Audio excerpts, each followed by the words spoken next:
yo le quiero decir algo ahora que estamos hablando de los papás, ¿verdad? Que estamos hablando de papá, del padre. Como padres hemos sido testigos del crecimiento de nuestros hijos. Yo en mi caso tengo 2 hijas y he visto cómo ellas han ido creciendo.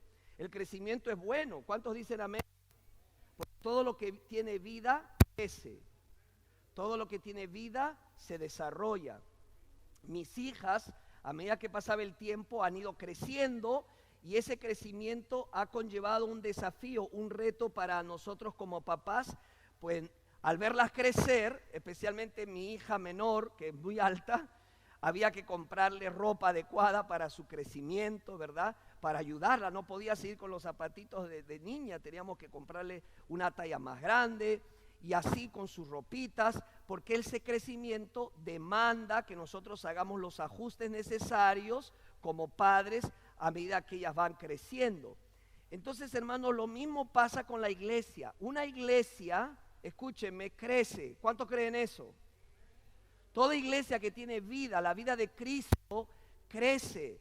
Es lo normal. Si está saludable, va creciendo. Y ese crecimiento conlleva una acción de nuestra parte. Ese crecimiento trae bendiciones, trae desafíos, trae problemas, trae una dinámica y una serie de situaciones que tenemos que nosotros entender y estar a la altura de ese crecimiento que es propio de una iglesia saludable que crece. Hemos salido o estamos saliendo de una pandemia que nos ha pues golpeado muchísimo a nivel mundial y nuestra iglesia no es exenta, pero poco a poco estamos creciendo, poco a poco los hermanos están regresando, tenemos personas que vienen también y nos visitan y luego se quedan con nosotros, así que todo ese crecimiento va a demandar que nosotros nos adecuemos, que nosotros hagamos los ajustes necesarios, porque eso es bueno. Cuando hay crecimiento hay buenos problemas que resolver a medida que va creciendo la iglesia.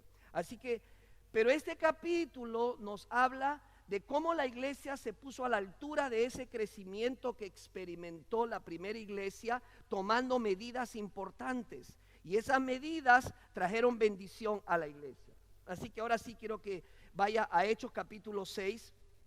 No sé cuántos de ustedes habrán leído este capítulo alguna vez, me imagino que algunos lo han leído, otros no, otros lo han leído, pero quizá ya se olvidaron. Pues vamos a estudiar este capítulo hermoso de la palabra del Señor. Me encanta muchísimo y va a ser de mucha inspiración para su vida y para la mía. Entonces vamos a leer el capítulo 6 de Hechos, el versículo 1. ¿Están conmigo? ¿Ya tienen su Biblia o sus celulares o sus tabletas abiertas? Muy bien. Dice, en aquellos días, como creciera el número de los discípulos, preste atención, como creciera la iglesia, el número de los discípulos, hubo murmuración de los griegos contra los hebreos de que las viudas de aquellos eran desatendidas en la distribución diaria. Aquí encontramos la iglesia, la primera iglesia, la iglesia que instituyó Jesucristo. Aquí encontramos una iglesia que está experimentando un crecimiento. Aquí dice en aquellos días como creciera, diga creciera. Es bueno crecer. Bueno, algunos ya no vamos a crecer, ya nos quedamos ahí donde estamos, ¿verdad? El problema es cuando crecemos de los lados. Pero todo crecimiento es importante. Ahora, dice Lucas, porque lo escribe Lucas, este libro de Hechos, dice como creciera el número de los discípulos.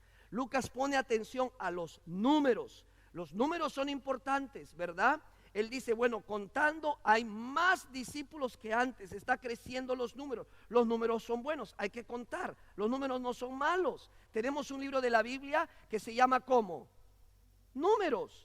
La Biblia nos habla de la numerología bíblica, el número 1, el número 2, el número 3, el 4, el 5, el 6, el 7, el 8, el 10, 12, son números, no voy a tomar tiempo para explicar todo eso, pero la numerología bíblica es muy importante. Abra el Apocalipsis, usted va a encontrar muchas referencias a lo que es la numeración, muy importante en la Escritura. Los números son importantes. ¿Por qué? Porque toda persona cuenta. contamos a las personas porque toda persona cuenta. Ok, eso es importante. Así que estamos bendecidos cuando vemos que usted llega y nosotros, los hermanos sugieres, que están con sus chalecos listos, que les ayuda a ubicarse, ellos cuentan la cantidad de personas que llegan. Eso es bueno, eso es bueno. El problema es el siguiente: cuando empezamos a exaltar los números, a idolatrar los números y entramos en una desesperación por los números. No tenemos que hacer eso, no tenemos que ir a los extremos. Dios nos da los que quiera darnos, e incluso en el libro de los Hechos dice que Dios añadía cada día los que iban siendo salvos. Así que damos gracias a Dios por el número que tenemos de personas. Estoy tan feliz de lo que estamos aquí sentados y bendecidos con lo que estamos recibiendo. ¿Alguien puede decir un amén en esta casa del Señor? Amén, gloria a Dios. Lucas pone énfasis en el crecimiento numérico de la iglesia. Había más personas. Cuando hay más personas, hay más demandas. Es como cuando nos pasó con mi esposa en nuestra casa, ¿verdad? Cuando tuvimos nuestra primera hija, todo ok, pero luego vino una segunda hija, las cosas no podían ser iguales, teníamos que tener algún ajuste. Probablemente ustedes también han experimentado esos ajustes de tener un hijo, luego tener 2 hijos, o sea, va creciendo, eso está bien. Pero ¿qué es lo que pasa?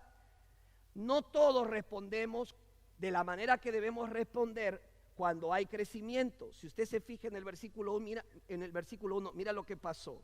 Eso no pasa en ninguna parte, pero aquí pasó, ¿verdad? Hubo murmuraciones, chisme. ¿Cómo le dicen en su país? Chisme. ¿Cómo dijo? Chambre. Hay que tener cuidado cuando uno dice alguna palabra porque de repente... Pero yo creo que también se le dice chambre, ¿verdad? Chisme, murmuración. Pues hermanos, en la primera iglesia, la que nosotros la ponemos como un pedestal, no se salvó de los chismes y las murmuraciones. Dice que hubo murmuraciones. Ahora, ¿por qué hubo la murmuración? ¿Por qué hubo el chisme? ¿Qué dice ahí en sus Biblias? Hubo murmuración de los griegos contra los ¿quiénes? Los hebreos, de que las viudas de aquellos eran desatendidas en la distribución diaria. Muy simple, había un problema que se suscitó de administración. ¿Por qué? Porque la capacidad de los apóstoles ya no daba abasto para atender lo que tenían que atender, más estas necesidades administrativas. Entonces, ¿qué empezó a surgir? Empezó a surgir la murmuración. La murmuración. Lamentablemente, no todos respondemos correctamente al crecimiento. A veces respondemos positivamente, a veces respondemos negativamente. Y aquí encontramos que también hay una respuesta negativa a ese crecimiento. ¿Cuál es la respuesta? La murmuración. ¿Por qué? ¿Y por qué le están atendiendo más a ellas que a estas? ¿Y por qué hay esa diferencia? Esto no es justo. ¿Te fijaste aquella viuda pobrecita? Nadie se preocupa por ella. ¿Dónde está el pastor? Ya debiera haber ido a la casa. ¿Dónde está Pedro? Ya debiera haberle atendido. No puede ser. Y empezaron a murmurar. Empezaron a hacer chisme. ¿Y el chisme es bueno o malo? Gracias, hermano. Yo pensé que iba a decir otra cosa. El chisme siempre es malo. El chisme siempre es destructivo. Entonces aquí tenemos una amenaza. Diga amenaza. Una amenaza a la primera iglesia, la que Cristo instituyó. Una amenaza real. Una amenaza a la unidad. Un atentado contra la unidad de la iglesia. Y algo se tenía que hacer, algo se tenía que realizar, porque no se podía quedar las cosas así. Había una amenaza real, había un atentado contra la unidad de la iglesia que causaría división. Y hermanos, lo que estaba pasando no era un juego. A veces entre los cristianos nos bromeamos y nos decimos, bueno, es un chismecito nada más.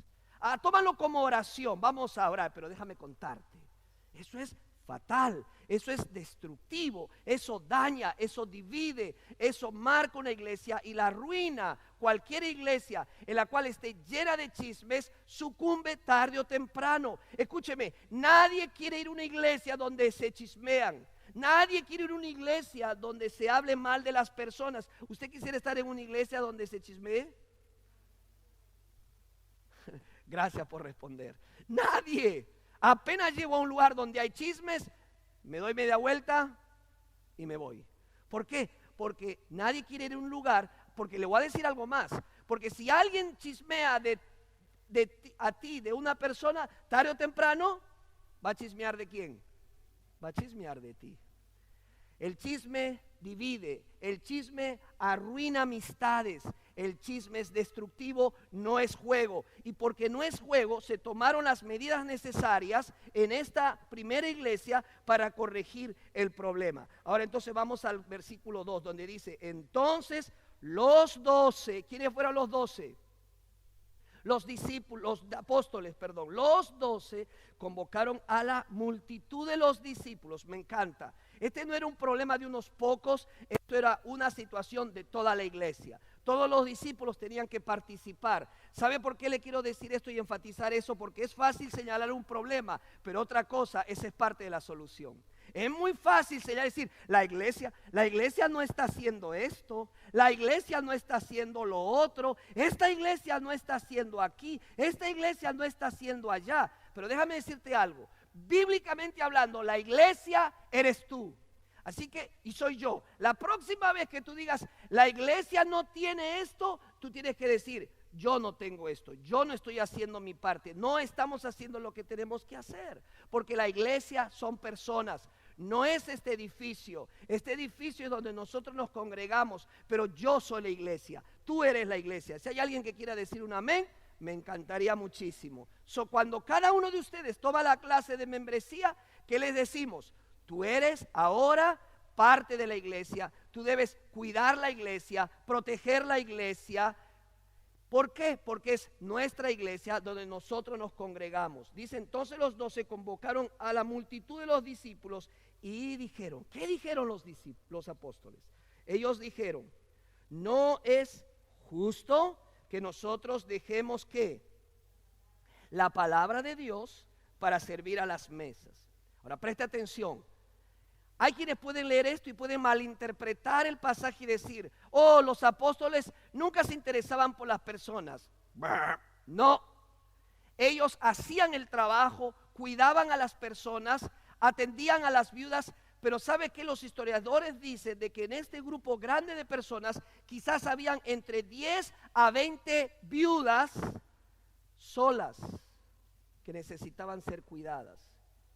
Y una cosa era que Pedro o los otros o Juan dijeran, bueno, ve a la casa de Pepita porque Pepita necesita comida esta semana. Claro que sí, yo voy para allá. Y por ahí surgió otra necesidad, pero llegó un momento en que ellos ya no se daban ¿qué? Ya no se daban abastos. Porque no se podía atender tantas necesidades juntas. Había que encontrar una solución. Y esta desatención, este problema, no era adrede, no era intencional, sino que simplemente escapaba al control de los apóstoles. Este es un principio muy importante, porque muchas veces cuando encontramos un problema en la iglesia, pensamos que el problema o el conflicto es la consecuencia de un pecado. Seguro que hay pecado, por eso hay un problema. No, hermanos, no es así siempre. A veces la causa de los problemas no son los pecados. La causa de los problemas es las limitaciones humanas que tenemos para poder atender las necesidades. Nadie aquí es un Superman, ni yo, ni usted. Nadie aquí va a poder hacer todo el trabajo. No se puede. Todos debemos de colaborar. ¿Cuántos quieren y aman esta iglesia? Levante su mano. Ahora, yo le voy a decir algo. Si usted está aquí es porque ama esta iglesia. Levante su mano. Pues hermanos, le tengo una buena noticia. Estamos empezando a experimentar problemas de crecimiento. ¿Cuántos dicen amén a eso? Esos son buenos problemas. Tenemos que poner el hombro, tenemos que ayudar. Vamos a tener que hacer más de una cosa en nuestra iglesia. Muchos de nosotros podemos decir, bueno, yo ya estoy en el ministerio tal, a mí que no me pidan nada. Hermanos, si todos hacemos eso, no vamos a poder cubrir y atender necesidades que se van a empezar a dar. ¿Por qué? Porque estamos experimentando nuevamente el crecimiento propio. Entonces necesitamos hacer algo al respecto. Entonces los apóstoles no es que se desatendían de las cuestiones administrativas, ellos hacían lo que podían, pero acá tenían un riesgo. ¿Cuál riesgo? que ellos tenían que tomar la decisión: o nos vamos a atender a las viudas y atender las necesidades y descuidamos la palabra de Dios y, como dice más adelante, la oración, y servimos a las mesas. ¿Cuál es el problema con esto? Cuando la iglesia se deja predicar, cuando la iglesia deja a un lado la palabra de Dios, cuando la iglesia permite que el pastor ya no predique la Biblia, no enseñe la Biblia y no fomente la oración en sus diferentes niveles y estados, hay un gran problema para esa iglesia. ¿Por qué? Muy simple, porque esa iglesia va a empezar a ponerse anémica, porque no está siendo alimentada con la preciosa palabra del Señor. ¿Me sigue? Entonces los apóstoles entendieron esta situación y dijeron: algo tenemos que hacer. Y dice entonces la palabra del Señor en el verso 3, mira conmigo: reunieron a todos los discípulos y le dijeron: iglesia, vamos a suponer que ustedes son la iglesia. Tengo aquí un ganchito que se me escapa, no sé si porque mi oreja es muy chica o el gancho es muy grande, pero estoy luchando con este ganchito. Pero escúcheme, es como ustedes fueron la gran asamblea y los apóstoles nos reúnen y le dicen: hermanos, discípulos, busquen, hermanos, de entre vosotros a 7 varones de buen testimonio, llenos del Espíritu Santo y de sabiduría, a quienes se encarguen, ¿qué? Este trabajo. ¿Vieron la decisión que tomaron? Entonces le dijeron a los hermanos: ustedes busquen personas que resuelvan esta situación. En otras palabras, los apóstoles le pusieron, como decimos en el argot criollo, le pusieron la pelota en su cancha, ¿verdad? Ustedes tienen que ser activos y buscar hombres para que puedan atender estas necesidades administrativas, porque la iglesia está creciendo, hay unas necesidades que no están siendo cubiertas. Y la iglesia, que dijo: amén. Pero los apóstoles dijeron: van a tener que, cuando busquen, encontrar estas características. ¿Cuáles? Miren conmigo el versículo 3. Busquen pues, hermanos, de entre vosotros, ¿a cuántos? 7 varones.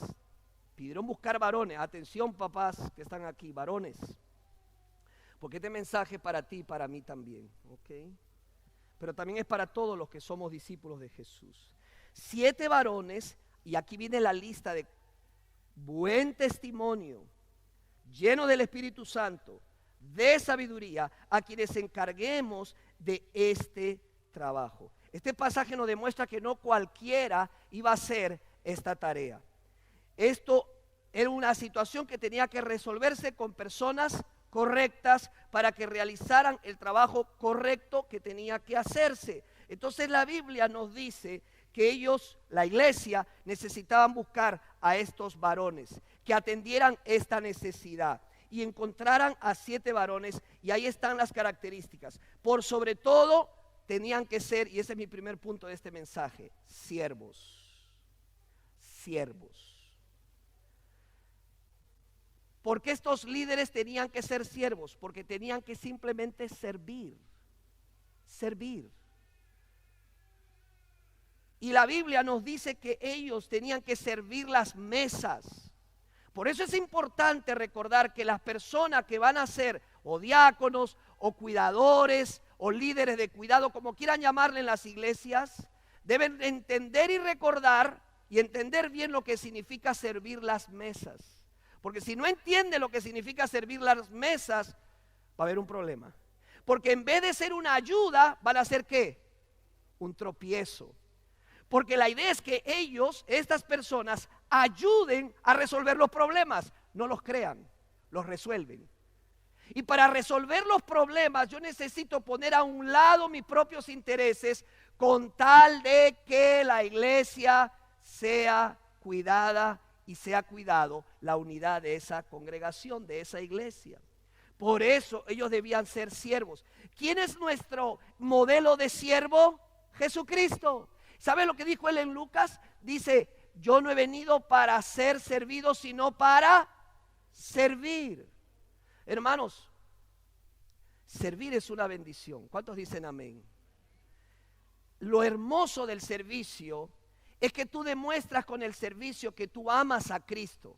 Yo puedo decir: I love you, Jesus, te quiero. Pero si no lo sirvo, si no le sirvo, esas palabras quedan en palabras. Porque cuando yo digo yo amo a mi esposa, varones, esposos que están sentados ahí con sus esposas, dígale yo te amo, voltéate, dile que yo te amo. No le tengan miedo, hermano. Yo te amo. Ok, mírame a mí ahora. Varón, papá, si tú dices que amas a tu esposa, tú se lo debes demostrar con tu servicio. Ahora todos quedaron en silencio. Sírvele.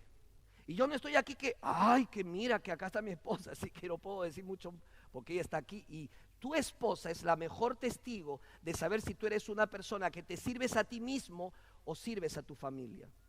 ¿Me escuchó? Porque muchas veces nosotros los hombres somos un poco egoístas. Sí, no pastor, sí. Que solamente estamos pensando en nosotros y a veces usamos nuestra familia para nuestro propio beneficio. El servicio es hacer algo por alguien sin esperar algo a cambio. ¿Cuántos dicen amén? Tú no le sirves a tu esposa para que ella haga algo para ti. Tú le sirves porque la amas. Y eso significa lavar platos. ¿Cuántas hermanas dicen amén? Eso significa que cuando ella llega de trabajar, tú le puedes sorprender con una comida hecha. ¿Cuántos dicen amén? Ay, pastor, se está poniendo muy material, muy carnal. No, no es carne, ni sangre, ni nada. Es la realidad, porque el servicio se manifiesta en las cosas prácticas. Ay, que estoy lleno del Espíritu. La mejor llenura empieza en tu casa cuando tú le sirves a un hijo, cuando tú le sirves a una hija y le dices en qué te puedo ayudar. Ahí está la llenura del Espíritu Santo. Porque aquí es fácil demostrar la llenura, saltando y aplaudiendo y amén. Yo no estoy en contra. Esta iglesia se salta, se aplaude, se alaba, se canta. ¿Cuántos dicen amén? Aquí lo gozamos en el Señor. Yo me gocé en la alabanza hoy día. Pero en casa yo demuestro cuán siervo soy. Porque si en casa yo no sirvo, en la iglesia tampoco voy a servir. Y estos hombres fueron llamados a ser servidores. Un servidor no espera que le digan haz algo. Un servidor dice que puedo ayudar. Ese es el servidor. Un servidor no espera que le digan, oiga, hermano, ¿puedo ayudar con las sillas? No, dice, yo la pongo. ¿En dónde hay que ponerla? Un servidor es aquel que si ve una dama entrando le abre la puerta, le cede la silla. Un servidor busca las maneras de cómo ayudarle y hacerle la vida más fácil a los hermanos sin esperar algo a cambio. Sin esperar reconocimiento y sin esperar título, porque ahora está muy de moda en las iglesias los títulos: presidente de tal, vicepresidente, secretario, vicesecretario, tesorero, vicetesorero. ¡Qué barbaridad! Las iglesias ya aparecen en los congresos de las repúblicas de nuestros países. La Biblia no enseña eso. La Biblia dice que somos simplemente siervos. Estos eran estos hombres, siervos. Pero no solamente eran siervos, sino que también fueron llamados a ser protectores de la unidad de la iglesia. Un protector, uno que cuida, que vela por la unidad de la iglesia. Mira conmigo la palabra del Señor cuando dice en el versículo 4: y nosotros persistiremos en la oración y en el ministerio de la palabra. O sea, nosotros no podemos en riesgo el ministerio de la oración y el ministerio de la palabra. Eran hombres que iban a ser cuidadores de la unidad de la iglesia, cuidadores de la armonía, protectores de la unidad de la iglesia. Mire, si hay algo en donde Dios se glorifica, y Él se glorifica a través de las naciones y a través de la unidad de los judíos y de los gentiles, que se unen en un solo cuerpo dentro de la iglesia. Efesios capítulo 3, versículo 10, va a aparecer en la pantalla, dice así: para dar a conocer ahora por medio de la iglesia su multiforme sabiduría a los principados y poderes en los lugares celestiales. Juan 13:35 dice: en esto conocerán todos ustedes que son mis discípulos, si se aman unos a otros. Quiere decir esto, hermanos, que en esa unidad el Señor se va a glorificar. Como este problema de crecimiento, no era un problema de pecado, no era un problema de falta de moral, no, era un problema surgido por una necesidad que no se estaba atendiendo. Entonces estaba conllevando a que se amenazara la unidad de la iglesia y terminara dividiéndose. Entonces dijeron: algo tenemos que hacer. vamos a buscar hombres que cuiden y protejan la unidad de la iglesia. Y se eligieron a 7 hombres. ¿Para qué? Para distribuir los alimentos de manera equitativa, no haya quejas, no se diga que hay injusticia en la iglesia, pero más que eso, más que eso, para restaurar la unidad que había sido resquebrajada.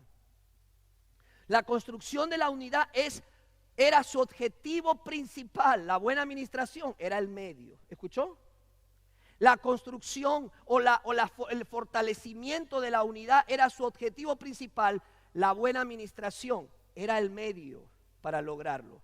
Entonces, estas personas serían no solamente servidores, sino protectores de la unidad de la iglesia. Promoverían la unidad, prevendrían el chisme y la desinformación, y animaban a la iglesia a leer la Biblia y promover la comunicación cristiana. Porque si hay algo en donde el enemigo, y déjame decirte, yo te lo digo no porque recién lo he descubierto, ya tengo algunos añitos en el ministerio. Si hay algo donde el diablo se filtra, es en la desinformación.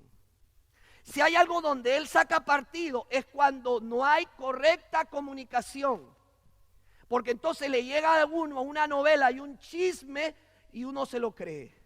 Y empieza a construirse lo que comúnmente en el argot popular se llama leyendas urbanas. Y cuando tú o yo o cualquiera de nosotros repetimos una mentira una vez, 2 veces, 3 veces, 4 veces, 5 veces, 7 veces, 10 veces, termina creyéndosela y termina siendo una verdad. Los apóstoles vieron una amenaza y dijeron, vamos a hacer algo al respecto.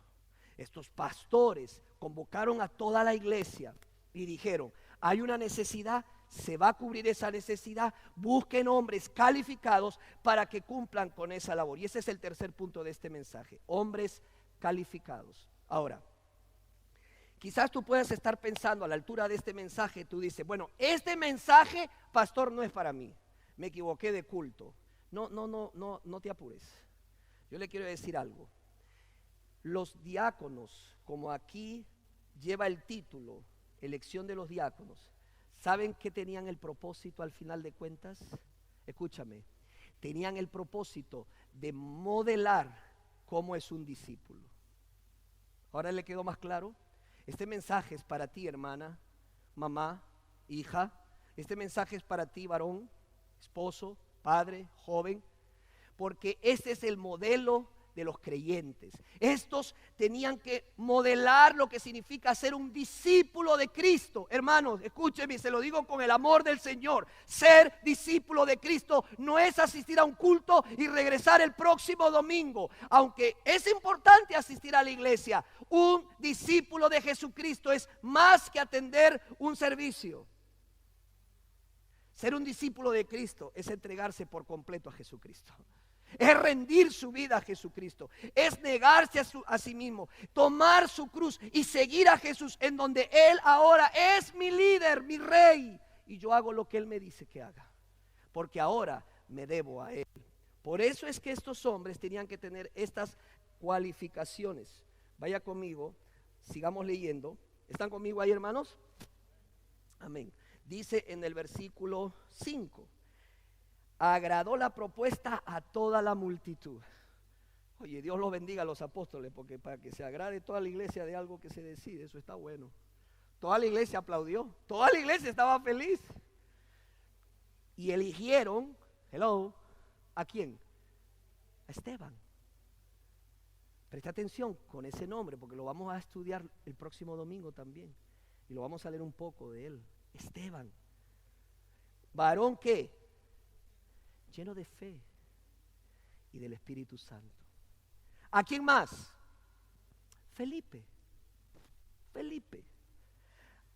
A Prócoro, a Nicador, a Timón, a Parmenas y a Nicolás, prosélito de Antioquía, a los cuales presentaron ante los apóstoles, quienes orando les impusieron las manos. Ahora, ¿cuáles entonces fueron las cualidades que la iglesia empezó a observar para elegir a estos hombres? Número 1, eran hombres cristianos. Eran parte, porque dice que de entre ustedes busquen a estos hombres. Eran parte del grupo, eran parte de la iglesia, hermanos de la iglesia. Un diácono no solamente tiene que tener un título, sino que además tiene que tener convicciones, tiene que tener fundamento, tiene que ser salvo, tiene que ser un hijo de Dios y también tiene que poder explicar preguntas tales como: ¿por qué debo ser salvo? ¿De qué soy salvo? ¿Cómo puedo ser salvo? Busquen a hombres entre ustedes, creyentes, hijos del Señor. 2, de buen testimonio, de buena reputación, eso es lo que significa. 3, llenos del Espíritu Santo. Llenos del Espíritu Santo. ¿Qué significa ser lleno del Espíritu Santo? Sometidos y controlados por el Espíritu Santo del Señor. Llenos, controlados, guiados por el Espíritu Santo de Dios. Que se manifieste el Espíritu Santo de Dios a través de su vida. Y 4, ¿qué más dicen sus Biblias? Llenos de sabiduría. Porque esta cualidad iba a ser indispensable. Hermanos, los problemas y las necesidades de las iglesias requieren de hombres y mujeres sabias. Sabias. ¿Estás listo para la bendición? Dios te bendiga con muchos hijos. Gracias, papá. Sabiduría. Este tenía que ser el fuerte de estos hombres, porque no era simplemente repartir un plato de comida, no era simplemente asegurarse que tuvieran para pagar la casa. No, iban a ministrar, iban a servir a estas familias y se requería llenura del Espíritu y de sabiduría del Señor. Dice: a quienes encarguemos de este trabajo. No cualquiera lo podía hacer. ¿Ok? Servir a las mesas es un alto trabajo, digno trabajo en la iglesia. Hermanos, el ministerio del liderazgo, el ministerio de diaconado, el ministerio de cuidado, como le quieran llamar, es un alto ministerio que requiere buena conducta, discretos, no solo asistentes, conocedores y firmes de la palabra y de la doctrina, buenos mayordomos de lo que son y de lo que poseen, buena reputación, no solamente en la iglesia, en sus hogares y con sus cónyuges, hombres que puedan mantener el barco a flote en medio de la tormenta, porque una iglesia pasa por tormentas y no se abandona, se permanece y se ayuda para que el barco al final se estabilice. Porque le voy a decir algo, las tormentas pueden arreciar y las lluvias pueden venir y los conflictos y los problemas pueden pegar a una iglesia, pero no nos olvidemos que Cristo es la cabeza de la iglesia y Él está en control de la iglesia. La iglesia está en las manos de Cristo. ¿Cuántos dicen amén? No temas, nunca teman, el Señor está en control. El Señor es el Dios Altísimo. En su providencia Él permitió estas circunstancias para encontrar soluciones y levantar liderazgo. Porque cuando hay necesidades, se levantan los líderes que dicen: heme aquí, estoy listo para servir. Ahora, ¿qué sucedió entonces después que eligieron estos hombres? Mira el versículo 6. A los cuales se les presentó ante los apóstoles, quienes oraron, les impusieron las manos. Y dice el verso 7, esto es increíble, hermanos. Mire, cuando tenemos las personas correctas, en el momento correcto, con la capacitación correcta, con el Espíritu Santo llenando sus vidas, haciendo lo que le toca hacer, entendiendo sus responsabilidades cada uno, esto es lo que pasa, en el versículo 7 lo dice. Y crecía la palabra del Señor y el número de los discípulos se multiplicaba grandemente en Jerusalén. También había muchos de los sacerdotes, obedecían a la fe. ¿Tú sabes cuántos sacerdotes? Estos mismos sacerdotes que se reunían en el Sanedrín, que martirizaban y perseguían a los apóstoles, ese mismo grupo de sacerdotes, habían hasta 800 sacerdotes. ¿Y qué dice la Biblia? Aún muchos, no dice pocos, y la Biblia no es generosa simplemente por ser generosa, dice muchos de los sacerdotes obedecían a la fe. Era tal el impacto, y ese es el tema de este mensaje: equipos de alto impacto. Fue tal el impacto de estos hombres que no solamente, hermanos, escuche, no solamente la iglesia pudo ver la continuación de la palabra, que se siguiera predicando y expandiendo la misión, como dice la Biblia, sino que además la iglesia continuó creciendo. La iglesia continuó creciendo. Y si hay un honor y un mérito que se les da a estos primeros hombres valientes de Dios, es que pudieron, guiados por el Espíritu Santo, proteger esa iglesia, servir esa iglesia, cuidar la unidad de esa iglesia y verla con sus propios ojos crecer. Porque mire, hermano, no hay mayor bendición para un líder ver a su iglesia crecer, pero no hay mayor tristeza para un líder que ama a su iglesia, que se da por su iglesia, verla sufrir y verla dividirse. Yo doy gracias a Dios que aquí en esta iglesia hay hombres y mujeres fieles que están aquí, que sirven a su Señor, que aman su iglesia y están dispuestos a dar más de una milla, sino la extra milla, porque ¿saben qué? Aman a Jesús y aman su iglesia. Y yo quisiera que ustedes, con este fuerte aplauso, honremos a todos nuestros líderes que sirven y trabajan en el reino de Dios y en la iglesia. Gracias, hermanos. Estos hermanos no simplemente se les eligió para ocupar una posición. No, hermanos, los diáconos o los líderes de cuidado no son nombrados para constituirse en un problema, ni un equipo de fiscalización, que es lo más triste que podemos ver, sino para ser parte de la solución y del cuidado de la iglesia. Hay requisitos, ya los hemos leído, hay requisitos específicos, también los hemos leído, y también usted puede ir a 1 Timoteo capítulo 3 versículo 12 y encontrar mucha información. Pero quiero terminar con esto. No solamente estos hombres eran siervos, protectores, calificados, sino por último, valientes. Valientes. La valentía es una virtud que hoy lamentablemente se está perdiendo. ¿Sabes por qué? Porque ser valiente implica ir contra la corriente y defender la verdad. Y cuando eso te pone en una posición de ser criticado, tú tienes que tomar una decisión: o ser valiente o no serlo. Esteban fue uno de estos diáconos que se constituyó en el primer mártir de la fe. Porque Esteban fue muerto por apedreamiento. Lo vamos a ver el próximo domingo. Espero que usted esté aquí. Pero no solamente Esteban, también estuvo Felipe. Felipe fue el gran evangelista, un gran siervo de Dios, que llevó la palabra del Señor y la regó por muchos lugares que todavía no había llegado la palabra del Señor. Pero mira lo que aconteció con Esteban. Vamos a terminar con esta lectura. Dice: y Esteban, versículo 8, lleno de gracia y de poder, hacía grandes prodigios, señales entre el pueblo.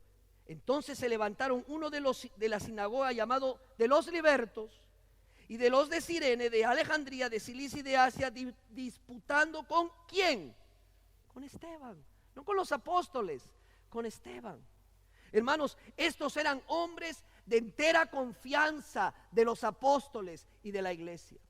Los apóstoles no se preocupaban por estos diáconos, al contrario, descansaban en el trabajo que ellos hacían y tenían una alta confianza, porque como dice la Biblia, la palabra del Señor dice claramente que los que ejerzan bien su diaconado, lo dice en 1 Timoteo 3:12, porque los que ejerzan bien el diaconado ganan para sí un grado honroso y mucha confianza en la fe que es en Cristo Jesús. La palabra de Dios dice que Esteban entonces empezó a ser calumniado Y dice el versículo 10, pero no podían resistir a la sabiduría y al espíritu con que hablaba. Entonces sobornaron a uno para que dijese que le había oído hablar palabras blasfemas contra Moisés y contra Dios, y soliviantaron al pueblo y a los ancianos y a los escribas, y arremetiéndole arrebataron y le trajeron al concilio y pusieron testigos falsos que decían: este hombre no cesa de hablar palabras blasfemas contra este lugar santo y contra la ley, pues le hemos oído decir que ese Jesús de Nazaret destruirá este lugar y cambiará las costumbres que nos dio Moisés. El 15 dice: entonces todos los que estaban sentados en el concilio, con esos sacerdotes, esos líderes religiosos, al fijar los ojos en él, o sea, ¿en quién? En Esteban, vieron su rostro como el rostro de un ángel. ¿Qué vieron en el rostro de Esteban? Para decir, vieron el rostro de un ángel. Hermanos varones, cuando tú decides ser un siervo de tu hogar, un siervo de tu iglesia, cuando tú decides ser un protector y cuidador de tu hogar, de tu matrimonio, de tus hijos, cuando tú decides ser un hombre que aspira a las calificaciones de un creyente de Dios, como ser lleno del Espíritu, de buen testimonio, con sabiduría, y cuando tú decides ser valiente, no te sorprenda que tu esposa, tus hijos te digan: veo en ti algo diferente, veo en ti algo distinto. Yo quiero hacer hoy un llamado espiritual. Voy a pedir que por favor nos mantengamos quietos todavía, por favor. Yo le quiero hacer un llamado y vamos a orar. Y vamos a orar en este momento. Acompáñame en una palabra de oración. Amado Padre, gracias te doy por tu palabra. Señor, no estamos aquí por casualidad. Tú nos has traído con un propósito. Señor, usa tu palabra en el nombre de Jesús. Mientras que estamos orando, yo quiero hacerte un llamado. A ti, varón, y a ti, hermana, a ti, amigo, a ti, amiga. Tengo una buena noticia para ti. Cristo murió en la cruz por nuestros pecados y nuestros errores y fracasos. La Biblia dice que Cristo derramó su sangre. Eso es una buena noticia. Él murió y pagó por tu pecado. Él tomó la culpa que tú y yo cargábamos y permitió, por obedecer y glorificar a su Padre, recibir la ira de Dios y recibió el castigo que merecíamos. La Biblia dice que Cristo murió por nuestros pecados y que al tercer día Él resucitó. Él vive. Y si tú crees en Cristo y le confiesas todos tus pecados a Él, la Biblia dice que le haces rey de tu vida y serás salvo de tu pecado, de la condenación del infierno, y te convertirás en un discípulo de Jesús desde hoy y para siempre. Quizás esa es la decisión que tu familia está esperando. La decisión que tú, hombre, que estás aquí, debes de tomar. Ya no más excusas. Ahora tú dices: yo ahora me toca a mí entregarme a Cristo.